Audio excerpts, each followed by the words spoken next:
just said coronavirus and Bitcoin. We are starting to see markets position themselves for the FOMC next week as the Feds determine interest rate decisions. Put and call options, volatility, and safe haven demands on the stock market have contracted at this point. Let's see how the markets go as we approach the coming monetary policy reviews next week. Until then, we have economic data still coming out this week in stocks that are not performing well. And we have the impeachment trial, Iran, and environmental issues, just to name a few. Each of these have potential to ignite a fire if given the right amount of fuel to do so. Uncertainty drains an economy from growth potential, consumer confidence, and the desire to take risks. Each of these warning signs are patterns to watch as we close out January and move into a more risk on movement into safe haven assets and gold and silver. The balance fears in the markets, the price action movements cause swift shifts in where money is placed to survive and thrive in an age where so much is dependent on good decisions moving us forward. Sam Oliver. For those that didn't know, last night in Telegram, we met in the planning room, a bunch of us, and that is just really cool, and I cannot thank the crew enough. I'm going to call it the professional crew we have, the pros, between Salty, MT, Bob, Brent, everybody. Basically, the planning room is to help plan and to help bounce ideas so that we don't duplicate ourselves. People helping after the RV. How do we plan? Everybody wants to help veterans. Do we need 20 people helping veterans? Do we want to push it more in one way? And anyways, how to aggregate our efforts to make them make more sense. And the planning room is just, it's awesome. And then I do want to thank MT Vessels she did a calendar on the website for Henrietta that you guys can download. It's a freebie. It's cool. It's neat. It's fun. Go check it out. And then on Dave's stuff, and I am going to get to Paymasters Who, this, their packages, and all that good stuff. Nobody panic on that one.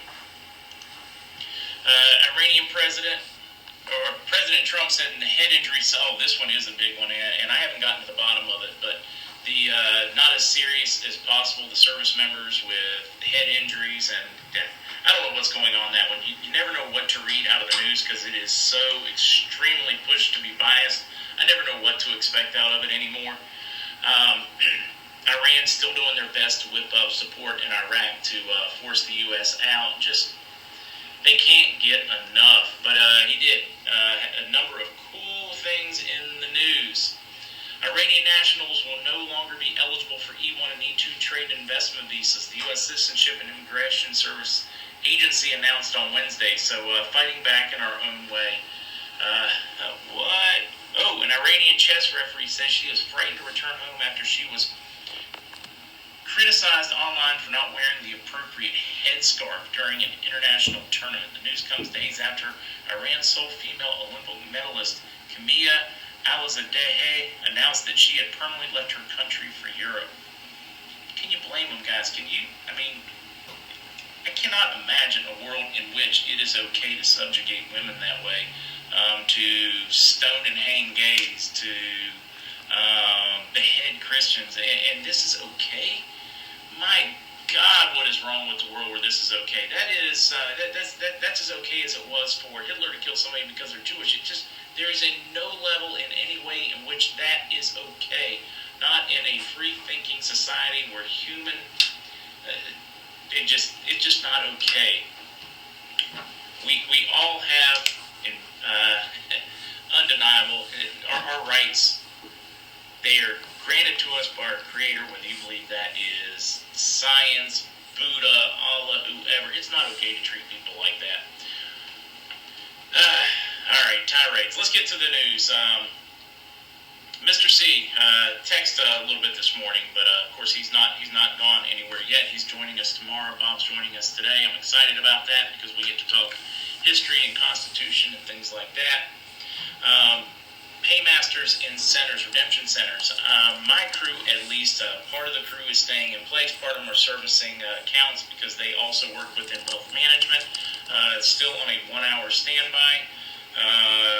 Around the world, already conversations and the emailing back and forth with somebody who's become a friend who's actually on the ground in Zurich, one of the contacts there. And it's the same thing. I mean, we've got paymasters. They're sitting, they're having coffee, they're in place. This is a good UBS contact. And I like the way he actually put it, though.